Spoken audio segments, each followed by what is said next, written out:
On this episode of The Unseen World, a bicycle repairman named Howard Finster buries his tools and dedicates his life to building God's paradise on earth. And one man crafts a plan to strike back against the force of gravity after it claimed the life of his sister. There is a world all around you, filled with creations that will amaze. A world of destinations that astound. A world waiting to be explored. Come and discover the unseen world.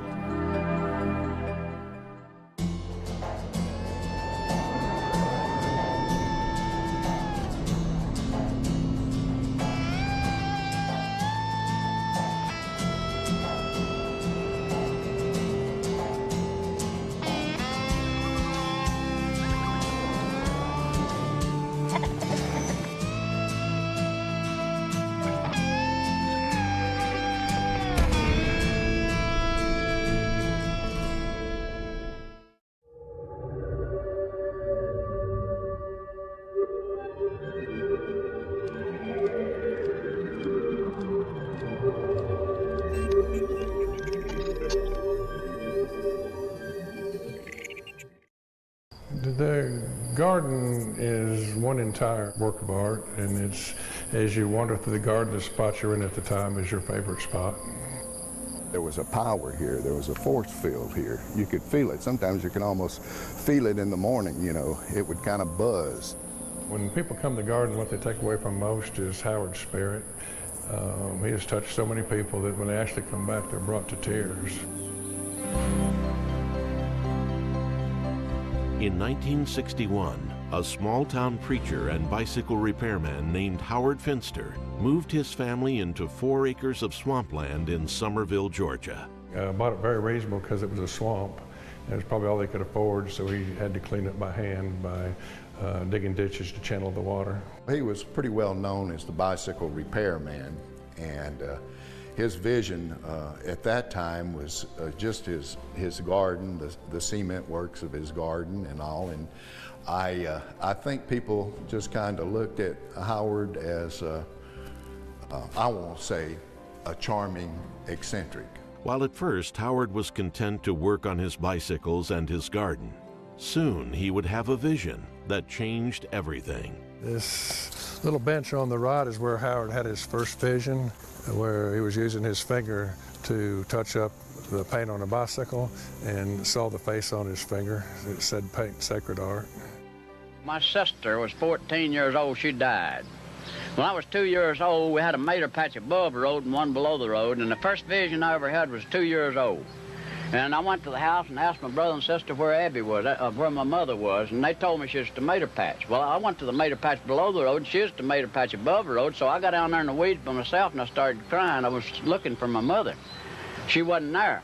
And while I was there in this old mill road, my sister started coming right down out of the clouds, you know. She started coming down, and there's 3 steps come before her as she used them, and 3 went away behind her, and the one she was standing on was 7 steps all the time, just coming before her and left behind her. She got down with about 36 inches of the ground in the middle of that mill road, and she went right back up at the same angle, about a 45-degree angle, and those steps left behind her and come in the front of her. She went up just like it did when they come down. She got up about 14, 15 feet high, and I called her name. She looked back over her shoulder, and when she did, she twisted kind of, and there's a big white gown just went down to below her feet, just come around.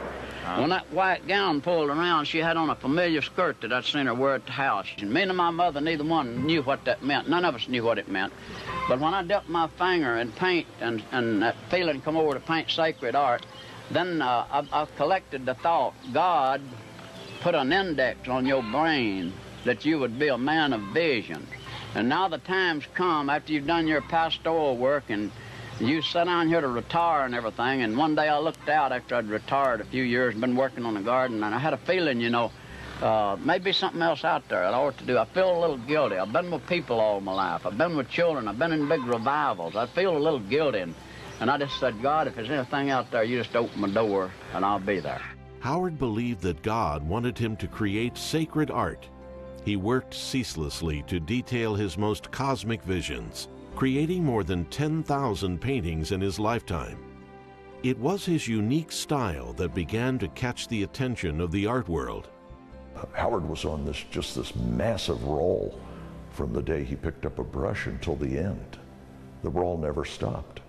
He ate and slept art. He lived it. He breathed it. The vision was 24/7. If he was asleep and couldn't do it, he would dream it and wake up and do it.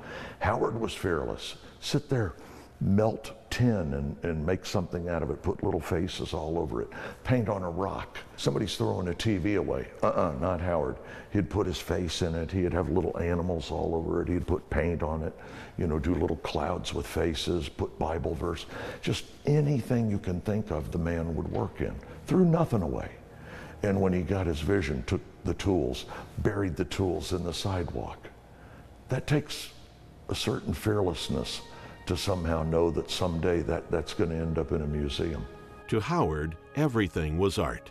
Simple objects had a beauty to them that ought to be celebrated. He felt the same about people. Every single person had something to them, something to be admired, something to be celebrated, something worth saving. Howard had a goal, and he lived his goal was to save people's souls. Howard never missed a chance to influence anybody. He didn't judge people because he knew if he started judging people, they wouldn't listen to him. And then when a fella gets old like me, he had to let the kids still be the kid.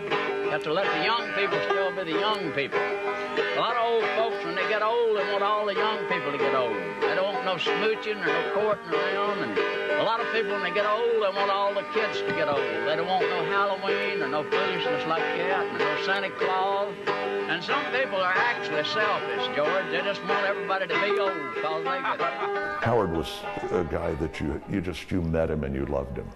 It was like long lost family. You couldn't not love Howard. He would stimulate your mind to be thinking in all different directions, and I think that was one of the beautiful things about Howard. That charm electrified you. Just his presence would electrify you. Gotta go see Howard today. It's pouring rain. I don't care, I'm going. You come up when it was freezing. It's 23. He'll have the heat on. Howard's message and personality were beginning to get him notice. In 1976, Howard was commissioned to paint 4 paintings for the Library of Congress. Then, in 1982, REM filmed the music video for Radio Free Europe in the Garden. In 1985, he designed an album cover for Talking Heads, and that was album cover of the year by Rolling Stone magazine. Millions of copies, and his message on every one of them. While Howard's vision had captivated hearts and minds all over the world, not everyone at home saw the true value in his art. I just don't think people in Somerville or Chattooga County could appreciate really what he was doing. I think that they were somewhat cruel to him. They would say he's a crazy, crazy old man. Really and truly, people were jealous because of how much fame he was getting, and also they didn't understand what he was doing. A prophet is never recognized in his own land. That's a statement that holds true even today. If you're a little bit different or a little bit strange, people tend to look at you and mock you and scoff you, and not knowing truly what's going on inside. And as Howard's health began to deteriorate, so did the garden. The garden was falling into disrepair. It was, Howard was unsure of its future, and his daughter Beverly bought it from him and made an attempt to restore it and keep it going, and it was just more effort than one person could handle. The life's work of Howard Finster was saved, however, when a group of artists banded together to protect the man of vision. The garden is a constant working process to the materials Howard used, found materials. So it's a never-ending process of documenting the condition and maintaining the condition. It's a combination of restoration and reinterpreting Howard, where it would keep his same vision. Today, the garden is thriving. It even hosts a yearly event celebrating the life and work of Howard Finster. I'm so sorry that Howard didn't live long enough to see the full appreciation that people came to know and understand. We're so fortunate to have Howard in our county and in our city because he's a bona fide genius. I think people have come around to seeing it now. Howard's big goal in life was to get his messages to every corner of the world, his message of love, hope, community, and God's Word. Howard is a minister at heart. He felt he wasn't reaching people through his sermons, so his art is his sermon. And whether it's a piece of art, a record album cover, or a $2 print he sold, it's all the same. It has his message, and that's what he wanted people to have. You see, when a man does something, it's supposed to be for people, because that's one thing that's wrong with the world. My wife's grumbled at me a lot of times, spending money and time in this garden. You don't need that. You're too old to fool with such as that. Well, it wasn't me that needed it. The world needed it.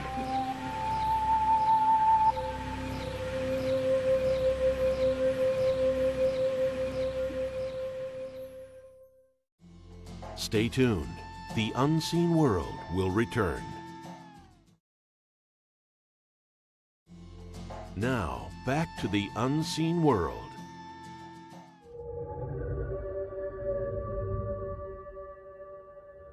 This is the story of Roger W. Babson, a wealthy man with a vendetta against one of the most primal forces of nature.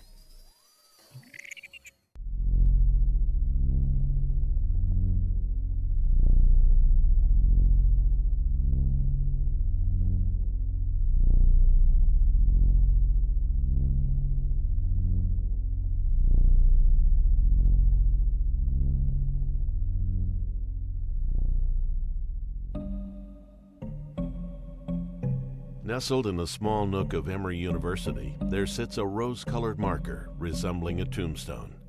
It is a grave marker of sorts, but it's also a call to arms from a wealthy businessman for the greatest minds of humanity to join him in fighting back against the scourge of gravity. The Gravity Research Foundation was founded by a man named Roger W. Babson. Babson was born in 1875 and graduated from MIT. And interestingly, at MIT, he was taking a course from a man who analyzed the stock market by using Newtonian laws. So what goes up must come down. Every reaction creates an equal and opposite reaction. And when Babson graduated from MIT, he began investing sort of on these principles and made a fortune. He actually created something called Babson's reports, which were an investment analysis and stock market projection that began to take root. So he made a lot of money, but his life had been touched by tragedy. When he was a child, his older sister had drowned in a river near their home in Gloucester, Massachusetts. And he later described this as gravity reaching up and dragging his sister down like a dragon to the bottom of the river. And he was convinced that somehow understanding and overcoming gravity through gravity shields or levitation devices or other sorts of mechanics would be a way to enhance human well-being.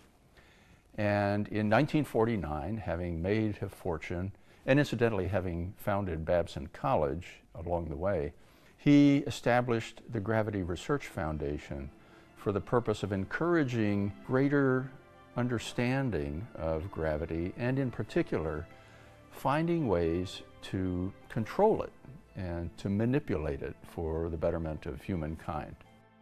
Over the years, the Gravity Research Foundation has held essay competitions, and actually some of the winners of these competitions have included eminent scientists like Stephen Hawking, and no fewer than 5 people who went on to win the Nobel Prize in physics. During the 1960s, the Gravity Research Foundation sought to encourage universities and colleges to deepen their interest and their research into gravity. And so a number of institutions accepted research grants from the foundation And along with the grants came stone monuments that basically said, this is to remind students and faculty members of the benefits that will come once humankind understands gravity better. These included Colby College, Middlebury College, Tufts University, University of Tampa. What brought Emory to the attention of the Gravity Research Foundation was that on June 3rd, 1962, a terrible airliner crash occurred at Orly Field in Paris. On board this Air France charter flight were 106 members of the Atlanta arts community. They included artists, patrons of the arts, some of the wealthy benefactors and patrons of the High Museum of Art. They had been on a tour of Europe to look at museums, foundations, and art establishments throughout Europe. And in an instant, because of this plane crash, the arts community and the art scene in Atlanta was devastated. The crash, of course, received worldwide and nationwide headlines, and very soon after that, in fact in July of 1962, the Gravity Research Foundation president, a man named George Rideout, wrote a letter to the executive vice president and dean of faculties at Emory, a man named Judson Ward, Jake Ward, as he was lovingly known, and offered to establish a monument and to create give a research grant to Emory in recognition of this devastating loss that Atlanta had suffered. Although other colleges received similar monuments, the one at Emory is a striking pink, crafted from a unique marble found only in Georgia. Because the buildings on the historic quadrangle at Emory are made of a kind of marble found only in Georgia, the university administration suggested our monument should be made out of this kind of pink marble. The monument over the decades became a source of whimsy. Before the dedication, apparently, some students decided that it looked enough like a tombstone that some flowers should be laid in front of it, as if in front of a grave. But in the 1990s, the then president of the university took the occasion of the installation of a temporary sculpture nearby to move the monument, in fact, to put it into storage. He thought that the monument to gravity was silly, that no self-respecting research university would have a monument on its quadrangle talking about the benefits that would come from understanding gravity. And it happened that this temporary installation of sculpture by a Japanese artist named Noguchi would be in place for about a year, and so the monument was hauled off. About 4 years later, the university opened a new mathematics and science center. There was a lot of sentimental outcry to bring the monument back. The physics department lobbied the administration to bring back the monument and to put it in a grove of trees behind that new mathematics and science center, and that's where it is now. Today, the monument still stands, a memorial to those who lost their lives in the tragic plane crash, and to the man who tried to conquer gravity.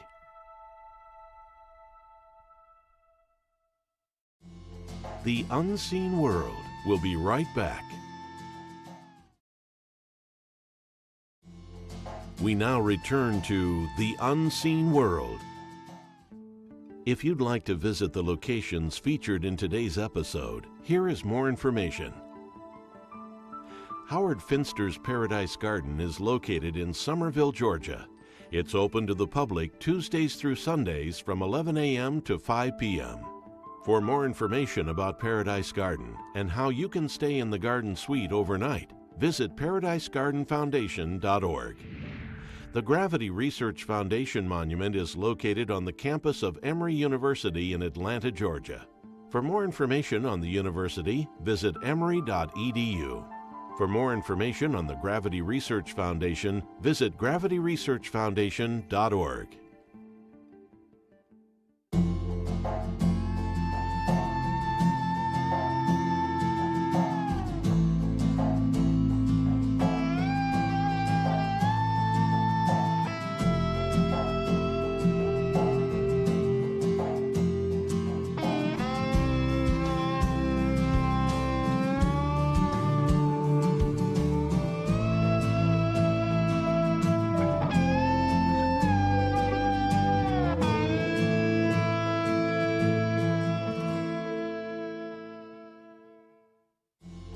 Stay tuned.